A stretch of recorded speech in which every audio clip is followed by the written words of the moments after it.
अभी हम लोग जिस जगह पे खड़े हैं इसे घग्घर बहाव क्षेत्र कहते हैं। मैं अपने साथी से कहूँगा कि सबसे पहले जो पानी आ रहा है घग्घर में, जिसने हलचल मचा रखी है, सनसनी फैला रखी है, हालांकि सनसनी फैलाने वाली स्थिति है नहीं। अभी पानी की जो गति है वो देखिए कितना मध्यम है और बिल्कुल शांत है पानी। और जब पानी शांत होता है तब किसी को घबराने की ज़रूरत नहीं पड़ती, लेकिन पानी तो पानी है, पानी। और ये जो घग्घर नदी है, घग्घर बहाव क्षेत्र है, मैं आपको बता दूं कि ये सरस्वती नदी जो हज़ारों साल पहले हमारे देश में बहती थी, उसी का अभ्रंश है, उसी का एक विलुप्त जो क्षेत्र है, बहाव क्षेत्र है, जो बाद में घग्घर के नाम से प्रसिद्ध है। और ये वो घग्घर है जो हनुमानगढ़ और गंगानगर ज़िले की बात करें राजस्थान की, तो दो ज़िलों के लिए ये काफ़ी राइस बेल्ट को डेवलप करती है, विकसित करती है। और ये जो नदी है, जो घग्घर का पानी है, ये लाइफ लाइन है इस इलाके के लिए। और राइस बेल्ट जहाँ पे धान का सर्वाधिक उत्पादन होता है हनुमानगढ़ गंगानगर ज़िले में, तो इस घग्घर के पानी की वजह से होता है। लेकिन जब ये घग्घर का पानी अपना विकराल रूप धारण करता है तो बहुत बड़ी त्रासदी उभर कर आती है। और हनुमानगढ़ में 1995 में जब बाढ़ आई थी तो इसी घग्घर के पानी ने कहर बरपाया था। और मैं कहूँगा ये जो बंधा है जहाँ पर हम खड़े हैं इस वक्त, इस बंधे को आज हम बंधा नहीं समझे बल्कि हम सब के लिए उम्मीद बन चुका है ये बंधा। अगर ये टूटता है तो हमारी उम्मीदें टूटती है, क्योंकि इस बंधे की मजबूती बहुत ज़रूरी है। जिस तरह हमारी हिम्मत है तो उसी तरह से हम बात करेंगे कि आज हमारे साथ कुछ मेहमान हैं जो शहर के प्रबुद्ध लोग हैं, जिन्होंने 95 को भी देखा है, उससे पहले की स्थिति को भी देखा, और घग्घर को बहुत बचपन से बहुत नज़दीक से देखते हैं कि किस तरह जीवनदायी भी है और किस तरह ये कहर भी बरपाता है। तो सबसे पहले हमारे साथ अशोक व्यास हैं, जिन्होंने 95 में उस कहर को अपनी आंखों से देखा था। आप 95 को हम याद करें सबसे पहले, क्योंकि आज जो हलचल सी मची हुई है, हालांकि अभी तक वो स्थिति है नहीं, हनुमानगढ़ बिल्कुल अभी खतरे से बिल्कुल अलग और बहुत महफूज है। लेकिन 95 की बात करें तो क्या हुआ था जो आपने देखा था उस वक्त? सबसे पहले शहरवासियों को मैं सूचित करना चाहता हूँ, आज हम बंदे पे खड़े हैं, प्रबुद्ध लोग हमारे साथ खड़े हैं। आज की नाली की बंदे की स्थिति है, पानी बिल्कुल अपने सतह पे चल रहा है। इसको देखते हुए कोई संभावना नहीं लगती है कि बाढ़ आएगी, लेकिन पानी का कोई भरोसा नहीं है। पीछे से पानी ज़्यादा छोड़ दें, बंदे टूट जाएं, शहर की टूट जाएं, खेतों में टूट जाएं, गाँवों में टूट जाएं, तो अलग बात है। अब मैं चलूँगा 95 में, 95 की ओर चलूँगा। 95 में जब बाढ़ आई थी, हमारे प्रशासन ने बहुत प्रयास किया कि शहर में पानी ना आए। इससे पहले एक दफ़े 95 से पहले भी हम बच्चे थे, उस टाइम नए बाढ़ फिर उस टाइम भी आया करती थी, लेकिन उस टाइम भगत सिंह चौक सर्किल तक आगे रह जाती थी, तो ज़मीनें फुल हुआ करती थी, ये नाली भी फुल हुआ करती थी, मकान इतने बने हुए नहीं थे, तो क्या वहाँ तक आती थी, वहाँ तक लोग आगे देख के चले जाते थे। लेकिन 95 की जो बाढ़ आई, 95 की बाढ़ में हम ये सोच नहीं सकते थे कि बाढ़ हमारे शहर में घुस जाएगी। लेकिन देखो, प्रयास करने के बावजूद भी इधर नारंग साहब का खेत हुआ करता था, उसमें से एक बंदा टूटा। बंदा टूटने के कारण क्या हुआ कि भी बंदे के अंदर बड़े बड़े बिल बने हुए थे, चूहे के, गोयदे के, और के, सांप के जैसे बिल बने हुए थे। तो जब पानी का बहाव तेज आया तो क्या है भी उस बंदे के पानी के नालों में गया या बिलों में गया। बिलों में जाने के बाद में वो नाले जो ज़मीन सिरक गई, सिरकने के बाद में पूरा बंदा श्याम सिंह कॉलोनी की तरफ से टूटा। और वो टूटने के बाद में अपना जो बस अड्डा है उसको बिल्कुल मार किया। मार करने के बाद में दुर्गा कॉलोनी को मार किया। दुर्गा कॉलोनी को मार करने के बाद में आगे तक पानी बढ़ता गया। उसमें क्या स्थिति बनती है, हम लोग सतर्क थे, लेकिन सतर्क होने के बावजूद भी हमने हमारे मकानों के आगे बंदे लगा रखे थे, ईंटें चढ़ा रखी थी भी अपने मकान में पानी प्रवेश ना करे। लेकिन हमारा दुर्भाग्य क्या रहा कि भी प्रवेश तो नहीं किया, लेकिन दूसरे दिन रात को क्या हुआ, कभी पताल पाड़ करके हमारे फर्श को पाड़ करके पानी हमारे मतलब कि मकानों में आ गया था। हम लोगों ने अपना मकान ऊंचा मतलब बेड वगैरह, ईंटें वगैरह लगा के, कोई सामान वगैरह लगे ऊँचे कर रखे थे। छोटे छोटे बाल बच्चे सभी परिवारों में थे, घबरा रहे थे। कुछ बच्चों को लोग बाहर भेजना शुरू कर दिया, बाढ़ कितनी आ सकती है, भयभीत का माहौल था। हम लोग भी डरे हुए थे भाई क्या हो जाएगा, क्योंकि मकानों में जब पानी आता है तो ऐसा है, मकानों में कोई ज़्यादा नींवें नहीं है, यहाँ की नींवें गिरने की संभावना ज़्यादा रहती है। तो जनता के मन में ये पूरा डर का भय था, मन के अंदर ये कर रही थी कब क्या हो जाए। बाजार की क्या स्थिति थी? जंक्शन की स्थिति ये थी, सिर्फ बाजार के अंदर 1.5-2 फुट से पानी ज़्यादा नहीं आया। भी हमारी दुकानों के पास में बाजार में 1.5 foot, 2 foot, 1.5 foot, 2 foot, 2 foot के करीब पानी रहा। लेकिन वो क्या है, अभी प्रशासन की मतलब पारदर्शिता मानो, या यहाँ के जो लोग हैं जो उन्होंने अपनी एकता दिखा कर तीसरे दिन उसको बिल्कुल साफ सुथरा कर दिया गया था। फिर 3 दिन तक तो हमने परेशानी हुई। उस दरमियान हम लोगों ने एक नाव की व्यवस्था थी, नाव की व्यवस्था पे जा के घरों में दूध दे के आना, ब्रेड दे के आनी, ऐसी व्यवस्था हम लोगों ने, स्वयं सेवकों ने, यहाँ के बाजार के नागरिकों ने संभाल रखी थी।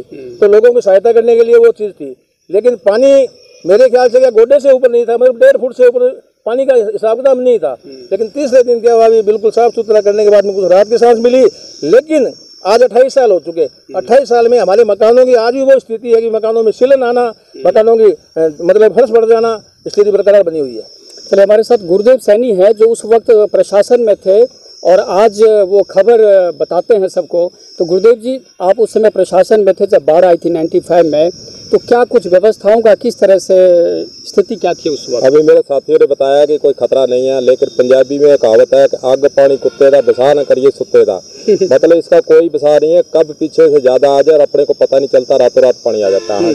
95 की बात करें तो प्रशासन के जो प्रबंध होने चाहिए थे उस वक्त नया जो नाली है जो टूटने के बाद शुरू किए गए। प्रशासन जागता है मीडिया में खबरों पर, जहाँ नेता भी जागते हैं मीडिया में खबरें आने के बाद। यही 1995 में हुआ, अब भी यही हुआ। वर्तमान में मीडिया में खबरें चली, जब आप जैसे लोगों ने खबरों को चलाया तो ये फिर प्रशासन जागा, तरवाड़ा झील तक भागा, ऑटो हेड तक भागा। लेकिन तमाम बातें प्रशासन को 95 के अंदर जो सबक अब भी लेना चाहिए, पुरानी जो फाइलें उसको खंगाल लेना चाहिए। दूसरी बात कहना जो कलेक्टर ने पिछले दिनों बैठक बुलाई, स्वयंसेवी संस्थाओं की, नेताओं की तमाम बातचीत की गई, उनसे भी कैसे रोका जाए पानी को। लेकिन उन्होंने पुराने कर्मचारियों को याद नहीं किया, पुराने अधिकारियों को याद नहीं किया, पुराने जो रिकॉर्ड है उसको खंगाल कर नहीं देखा कि पीछे जो हाल हुआ था उसके बाद प्रशासन ने क्या प्रबंध किए थे। मैं तो एक बात तो यही कहना चाहूँगा आपके मीडियम के जरिए और चैनल के जरिए कि प्रशासन को पुरानी फाइलों को खंगाल लेना चाहिए, पुराने कर्मचारियों को बुलाकर उनकी सलाह भी लेनी चाहिए। और जो नेता थे, पार्टीबाज नहीं है, जो बीजेपी का है तो बीजेपी को बढ़वाओ और कांग्रेस वाला है तो कांग्रेस वाले को बुलाओ, इसमें पार्टीबाजी नहीं होनी चाहिए। पहली बात यह है। दूसरी बात यह है कि प्रशासन को सबक उससे 95 के अंदर जो मंजर हुआ था, 1 महीने तक मच्छर, फिर पानी, फिर गंदगी, फिर बदबू और तमाम बातें, और जो उस वक्त 95 के बाद जलाना चाहूँगा, नौहर की एक रिलीफ सोसाइटी है, हम्बोर की एक रिलीफ सोसाइटी के द्वारा प्रबंध भी किए गए। दानदाता भी आते हैं, सुखा सिंह महताब सिंह गुरुद्वारे को मैं धन्यवाद पिछली बार भी देना चाहूँगा, अब भी वो आगे आए हैं, उन्होंने लंगर का प्रबंध किया। तमाम बातें होती हैं, हर एक को जोड़कर इसमें रखना होता है। जब तक अपने राजनीति ऊपर उठकर बात नहीं करेंगे, राजनीति इसमें आनी नहीं चाहिए। प्रशासन को, राजनेताओं को, जनता को, सबको मिलकर विश्वास में लेकर जब काम करेंगे तो समस्या कोई भी हो उसको पूरी कर सकते हैं। दूसरा, बंदों को जो है मजबूत किया जाना चाहिए, जो 1 महीना पहले किया जाना। अब जो जेसीबी लेकर पीढ़ी जेसीबी लेकर भागे, फिर अब पहले कहा था ये, पहले इनको देखना चाहिए था 1 महीना पहले, क्योंकि नियम है इसका, जून के अंदर प्रबंध आपदा प्रबंधन किए जाते हैं, लेकिन इन्होंने नहीं किए। अब भाग रहे, चलो ठीक है, खैर क्या कहते हैं, दुरुस्त है, दे रहा है, दुरुस्त वाली बात है। मैं तो यही कहना चाहूँ, जनता को इसमें सहयोग करना चाहिए, राजनेताओं को और सबको सहयोग करके इसमें चलना चाहिए। 95 का मंजर हमारे को नहीं देखना पड़े, लाखों करोड़ों का नुकसान हुआ, लाखों घर बर्बाद हुए, और सरकारें फिर जो आपदा के नाम पर और जो फिर अधिकारी है सिंचाई विभाग के, वो जिको खेलो करे वो भी सारा न जाना है, बजट आवे बांटे कम है और जेब में ज़्यादा गल है। अब भी यही है। एक बात और कहना चाहूँगा, जो प्रबंध सिंचाई विभाग को मिट्टी डालने के जेसीबी के पहले करने चाहिए थे, अब पानी चलते पानी मिट्टी डाले, भ्रष्टाचार का खेल भी आता है। कह जी 100,000 जी का गट्टा पानी का भरिया, कह जी कटे गया, कह पानी बह गया। अब ये बातें चल रही, सारी बातें चल रही है, लेकिन जनता ने जागरूक होना पड़ेगा। मैं तो यही कह रहा हूँ। बिल्कुल आपने सही बात कही कि सबसे जो अहम सवाल ये है कि प्रशासन को चाहिए कि जो यहाँ के प्रबुद्ध लोग हैं और जिन लोगों ने 95 का मंजर देखा, जो व्यवस्थाओं से में जुड़े हुए थे, उन लोगों का अनुभव का लाभ लेना चाहिए। हमारे साथ नगर परिषद में जो टॉप 3 में जिनका नाम आता है, सुमित रेणुआ साहब हैं और वो हमारे साथ हैं, जो व्यवस्थाओं में काफ़ी जुटे हुए हैं। सुमित जी, क्या चल रहा है? पूरे 4-5 दिन से जो पूरा प्रशासन भी सजग हुआ है, नगर परिषद की टीम भी लगी हुई है, क्या कुछ नगर परिषद स्तर पर क्या कुछ चल रहा है अभी?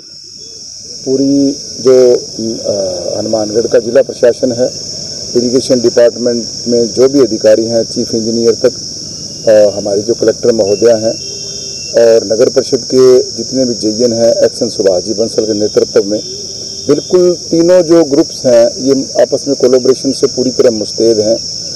हमने हमारे स्तर पर जितने भी ठेकेदार हैं उनको बुला लिया है, उनकी लिस्टें बना के प्रशासन को सौंप दी है। जिसके पास जिस प्रकार जो साधन मुहैया हैं, जेसीबियाँ हैं, ट्रॉलियाँ हैं, ट्रॉलेज हैं, जो भी हैं, मिट्टी का जो प्रबंध कर सकता है उसको उसके जिम्मे लगाया है।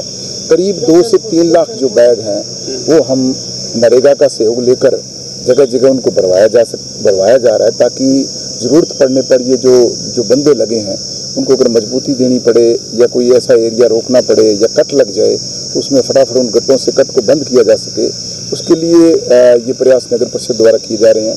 दूसरा, जितनी भी शहर में धर्मशालाएं हैं, जो सामुदायिक भवन हैं, उनकी व्यवस्थाओं को चेक किया जा रहा है। भी अगर कैसी कोई आपदा की स्थिति उत्पन्न हो जाए तो उसके लिए जो निचले क्षेत्र में जो लोग बैठे हैं उनको अगर विस्थापित करना पड़े तो उनके रहने की, खाने पीने की जो व्यवस्थाएं हैं वो तुरंत प्रभाव से उस टाइम नहीं की जा सकी। उसके लिए हम पहले होमवर्क कर रहे हैं। और जो हमारे जिला प्रशासन की सबसे जो 1 नंबर की सीट है, जिला कलेक्टर महोदया जो हैं, उनकी मैं बड़ी तारीफ करना चाहूँगा और उनको संबल भी देना चाहूँगा और उनको सम्मान भी देना चाहूँगा कि उन्होंने जितनी तत्परता दिखा रखी है, हर टाइम गाँव का दौरा कर रही हैं। शहर में जो निचले स्तर के जो एरियाज़ हैं वहाँ लोगों को प्रोत्साहित किया जा रहा है भी आप अपने बच्चों को या बूढ़े जो हैं या मवेशी हैं उनको तुरंत प्रभाव से हटा लें, क्योंकि मौके पे ये चीज़ें संभव नहीं हो पाएंगी। और हर संभव जो प्रयास है कलेक्टर द्वारा किए जा रहे हैं। और जितना भी शहर में ऐसी अगर विकट स्थिति बनती है तो उसके लिए प्रशासन मुस्तैद है। हर व्यवस्था जो है वो तैयार कर ली गई है। और ये नहीं है भी हर व्यवस्था के लिए मीडिया के सामने आके बताया जाए। हर संभव प्रयास जो है लगभग जितनी धर्मशालाएं हैं, जितने समाज के जो भवन्स हैं वो टोटल अधिग्रहित कर लिए गए हैं। उनमें अपने गद्दों की व्यवस्थाएं, कपड़ों की व्यवस्थाएं और डॉक्टर की व्यवस्थाएं, खाने पीने का जिसको सौंपना है वो सौंप दिया गया है। तो ऐसा कुछ नहीं है जो अगर परिस्थिति भयावह होती है तो उसके लिए बिल्कुल हम तैयार हैं, प्रशासन उस स्थिति से निपटने के लिए। पर हम भगवान से यही प्रार्थना करते हैं कि ऐसी स्थिति जो है 1995 के तरह की ना आए। हम लोगों को ये भी एक संदेश देते हैं कि वो संयम रखें, धैर्य रखें और जो अफवाहें हैं उनसे बचें। अभी 1 घंटे 2 घंटे पहले एक अफवाह उठी जी पुल बैठ गया है, ऐसा नहीं है। जो आरसीसी के बराबर वॉल जब खड़ी होती है तो उसके अंदर कुछ होल्स छोड़े जाते हैं और उनमें जब वो कल तेज बरसात आई तो पानी सिमके को उन होल्स से जो नीचे की मिट्टी थी वो थोड़ी सॉइल जो हमारी यहाँ की जो चिकनी है उससे थोड़ा सॉइल जो हिलने के बाद सड़क का कुछ एरिया 2 बाई 3 फुट के आसपास वो नीचा बैठा है, जिसको तुरंत प्रभाव से ठीक कराया जा रहा है पीडब्ल्यूडी द्वारा। तो जो पीछे से पानी जिस प्रकार बढ़ रहा है उस स्थिति को देखते हुए प्रशासन मुस्तैद है। हम ये नहीं चाहते भी जो पीछे स्टेटों में या पीछे डिस्ट्रिक्टों में अदर हरियाणा पंजाब में वो यहाँ ना हो। हमारे पास वक्त है और उस वक्त के चलते हम ये चाहते हैं भी ऐसी तैयारी कर ली जाए ताकि ये पानी ना टूटे, क्योंकि नाली जो बेड है उसमें हमारा तो मानना भी 10-12 हज़ार क्यूसेक तक पानी चल सकता है। उसके बाद हमारे पास ऑप्शन जो है सेम नाला है, उसकी कैपेसिटी भी 14 से 15 हज़ार क्यूसेक तक की है। तो जब तक वहाँ से पानी 25 से 26 हज़ार क्यूसेक तक पानी O2 हेड से आएगा तब तक हम ऐसा मानते हैं भी ऐसा कुछ नहीं होगा। और फिर भी हम ये लोगों को चेताना चाहते हैं, शहर के लोगों को भी वो बिल्कुल निश्चिंत रहें। जहाँ तक होगा शहर को डूबने नहीं दिया जाएगा, मैं यही कहना चाहता हूँ। हाँ, चलिए सब बहुत बढ़िया कि धैर्य बनाए रखने की बात करें। सुमित जी, हमारे पास पूर्व वाइस चेयरमैन कालूराम शर्मा भी हैं जो भाजपा के नेता हैं। कालूराम जी, अब क्या लग रहा है आपको प्रशासन को और क्या करना चाहिए? कहाँ पर कोई चूक हुई है, क्या कहना चाहेंगे आप? प्रशासन मुस्तैद है, 3 दिनों से लगा हुआ है और डोलों की रखवाली कर रहा है और पानी की स्पीड भी पीछे टूटने से कुछ धीमी हुई है। तो उम्मीद है भी भगवान ऐसी आपदा ना लाए, लेकिन प्रशासन अपनी जगह काम कर रहा है और संतोषजनक काम है। हमारे साथ सुभाष मक्कासर हैं जिनकी जो राजनीतिक परिवार से ताल्लुक़ रखते हैं, पूर्व सांसद सोपत सिंह मक्कासर के सुपुत्र हैं। सुभाष जी, आपने इस घग्घर को बड़े नज़दीक से देखा है। राइस बेल्ट में आप लोग बड़ा भट्टे का भी काम है, राइस का भी काम है, उत्पादक हैं, आप किसान हैं। फिलहाल तो जो लग रहा है सारी स्थिति बात हो गई। ये जो घग्घर बार बार हमें डराता है, इसका एक स्थायी समाधान क्या है? पहले मैं आपका धन्यवाद करता हूँ और कुछ प्रशासन मुस्तैदी से लगा हुआ है। प्रशासन के भी मैं पूरे मन से उनका आभार व्यक्त करता हूँ कि उन्होंने पहले इस तरह का चेता के। सबसे बड़ी बात है, इसको पहले ये बड़ी खुली चलती थी नालियाँ और जंक्शन के बराबर में यहाँ पानी चलता था। अनेक दरख्त थे, 6-6 महीने पानी चलता था। 1963 के अंदर जब हमारे देश के अंदर आर्थिक मंदी आई और चाइना और भारत का युद्ध हुआ, उस युद्ध के अंतर्गत क्या हमारे दादा श्री चौधरी हरिराम जी मक्कासर और मेरे फादर कामेड चोपर सिंह MLA थे यहाँ से, CPM से, उन्होंने इनको राय दी कि अपने को इस स्थिति को सुधारने के लिए हमें कुछ ऐसा कार्य करना चाहिए जिससे अपना देश का भविष्य वापस आ सके। और उसके लिए यहाँ इन्होंने मेरे दादाश्री ने लोगों को इकट्ठा करके और यहाँ सोने का एक उनको तोलने का प्रोग्राम बनाया गया। उसके अंदर 4.25 मन सोना दिया गया और रेस्ट हाउस, आपके कैनाल हाउस कह दो, रेस्ट हाउस कह दो, उसके अंदर उनका प्रोग्राम था। सुखाड़िया जी मुख्यमंत्री थे उस टाइम और श्री जवाहरलाल जी नेहरू और उनके परिवार के सारे सदस्यों को 4.25 मन सोने से तोला गया। इंदिरा जी को भी तोला था। जी हाँ, जी उनके परिवार को सबको तोला गया। और जिसमें राजीव गांधी और आपके संजय गांधी बड़े छोटे उम्र के थे, उनको सबको तोला गया। तो उसके अंदर उन्होंने नेहरू जी ने कहा कि आप तो बड़े कुबेर हैं, तो दादाजी श्री ने कहा कि मैं कुबेर नहीं, मेरी जनता कुबेर है। उसके लिए सेमनाड़े का उन्होंने एक प्रपोजल लिया और उस सेमनाड़े को उनका दिए वास ये आज जो अपना हनुमानगढ़ बच रहा है जिसका दायित्व है, उस परिवार को सबसे बड़ा महत्वपूर्ण दायित्व दिया जाता है कि उन्होंने इस सेमनाड़े को निकलवा के और उन्होंने कहा कि ये नाली अगर बाढ़ आती है तब हमारे गांव डूब जाते हैं, तब उन्होंने प्रपोजल लेके और इस तरफ इस सेमनाड़े को निकला। और सेमनाड़ा ये जाना चाहिए था, तो हमारे पूर्वज बताते थे कि ये सेमनाड़ा तो जाना चाहिए रावसर की ओर, पर ये चला गया इधर बडोपर की ओर। क्यों बडोपर की ओर चला गया? कि मनपुर सिंह जी बादू जी उस टाइम मिनिस्टर थे और वो अपने मनमानी से करके वो वहाँ ले गए। पर ले जाना और नहीं ले जाना, सूरतगढ़ के थे और सूरतगढ़ के भी हमारे साथी ओम बिश्नोई जी इंजीनियर साहब हैं। हाँ, ले जाना और नहीं ले जाना कोई बात नहीं है, पर वहाँ सेम का ज़्यादा इतना उनको पता नहीं था कि मतलब इस तरह से सेम आ जाएगी, मतलब ये रेतीला जहाँ। ये बताइए कि इसका स्थायी समाधान क्या हो सकता है? स्थायी समाधान कुछ भी नहीं है। जब हमें हरियाणा वाले छोड़ेंगे पानी, वो कितना छोड़े और कितना नहीं छोड़े। अभी मेरे पास समाचार आया कि 35,000 पानी खिनौरी पे है और वो 35,000 पानी यहाँ सीधा डायरेक्ट आ रहा है, न कि वहाँ नहरें चल रही है, न तो कोई हरिपुरा की नहर चल रही है पीछे, न कोई शेरे वाला ढानी की नहर चल रही है, न कोई करमशान वाली नहर चल रही है, न कोई एलनाबाद वाली नहर चल रही है, न कोई मिठपुरा वाली नहर चल रही है।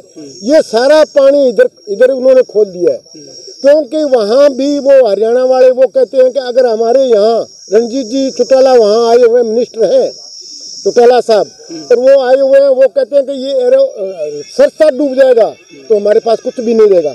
तो ये मुस्तैदी सभी लोग कर रहे हैं, जैसे अपने भी कर रहे हैं ना, मतलब मुस्तैदी ही इसका समाधान है, इसके अलावा कोई समाधान नहीं है। मैं इतना ही कहते हुए बहुत बहुत धन्यवाद। चलिए, हमारे साथ इंजीनियर ओम बिश्नोई हैं। आप बताइए कि जिस तरह से जो बंधों की बात हो रही है और जैसे हमने शुरू में कहा कि बंधे मजबूत हैं तो लोगों की उम्मीदें मजबूत हैं, बाढ़ की स्थिति से हम निपट सकते हैं, बाढ़ आएगी नहीं, क्या कह सकते हैं? टेक्निकल रूप से क्या करना पड़ेगा अभी प्रशासन को? देखो, इसमें क्या बात है कि कोई भी सीजनल रिवर है या कोई भी रिवर है, उसमें पानी आता कहाँ से? तो एक तो बर्फ पिघल के, एक कहीं बारिश होती है। तो जो घग्गर है, इसमें शिवालिक की पहाड़ियों से, हिमाचल से पानी आता है। जब बहुत ज़्यादा रेनफॉल होता है तो पानी आगे पाकिस्तान तक भी निकल जाता है। तो अभी फिलहाल हालात इस पे डिपेंड करेंगे कि आगे आने वाले दिनों में बारिश कितनी होगी, कितना पानी इसके कैचमेंट एरिया में बरसेगा, उसके हिसाब से पानी का इनफ्लो होगा, उसी हिसाब से रिवर से आउटफ्लो होता हुआ जाएगा। ये तो होगी एक छोटी सी बात। दूसरी बात ये है कि अभी आप कैमरा आप घुमाइए, पानी का फ्लो देखिए कि अगर मैं वर्तमान की बात करूं, पहले से तो कुछ तेज हुई है गति, तो अभी ऐसा लग रहा है कि सारी चीजें नियंत्रण में है। पानी एक बीच में रुको, अभी मैं एक साथी से कहूँगा कि पानी की गति देखिए, जब हमने बातचीत शुरू की थी उस वक्त बिल्कुल पानी शांत था, थमा हुआ था, लेकिन अब जो इसकी गति है उसमें कुछ जो है ना बिल्कुल गति पर स्पीड पकड़ रहा है पानी। देखिए कि जिस तरह से पानी की गति है, किस तरह से आगे बढ़ रहा है पानी, यानी कुल मिला के कुछ अंडर करंट तो पानी में आया है, इससे हम इनकार नहीं कर सकते। जी, आप बता रहे थे। तो अभी जो स्थिति पानी की दिख रही है, और मैं शहर के बंदों के बारे में जानता हूँ क्योंकि यहीं रहते हैं हम लोग, तो बंदों की ऊंचाई के ऊपर से पानी निकल के नहीं आएगा, ओवरफ्लो होके कहीं से भी नहीं आएगा। हाँ, कहीं चूहों के बिल हों, कोई बिल बने हों, वहाँ से सीपेज हो जाए, कोई झाड़ियों की वजह से सीपेज हो जाए, वो एक अलग बात है। और उसके लिए मुझे लग रहा है कि प्रशासन शायद कई दिनों से मुस्तैद है भी। अब आती है बात कि हम इसको देखें कैसे, इन सारी चीज़ों को देखें कैसे। देखना हमें यूँ होता है कि मुस्तैदी एक अलग चीज़ है, सनसनी एक अलग चीज़ है। तो अब मुझे कहना चाहिए कि नहीं कहना चाहिए कि आजकल अब सोशल मीडिया का दौर है, कोई भी आदमी कहीं का वीडियो चला देता है, कुछ भी चला देता है, तो अफवाहों पे लोग ध्यान ना दें, प्रशासन का सहयोग करें, प्रशासन का मनोबल बढ़ाएं। ठीक है, सबसे बड़ी बात ये ठीक है, प्रशासन का मनोबल बढ़ाएं। कुल मिलाकर अभी कोई नेगेटिविटी बात में मतलब कुल ओम जी का ये कहना था कि भाई जो स्थिति है, जब आपदा की स्थिति आती है तो राजनीति नहीं होनी चाहिए और एक दूसरे पर आरोप प्रत्यारोप नहीं करना चाहिए, यानी सबको एकजुट होकर उस आपदा का, संभावित आपदा का मुकाबला करना चाहिए। हमारे पास भाजपा नेता जेपी भी हमारे साथ हैं। जेपी जी, अभी काफ़ी कुछ आपने भ्रमण किया है, अवलोकन किया है, क्या स्थिति है अब, क्या कुछ कोई प्रशासन को कोई संदेश देना चाहेंगे, कोई सुझाव देना चाहेंगे?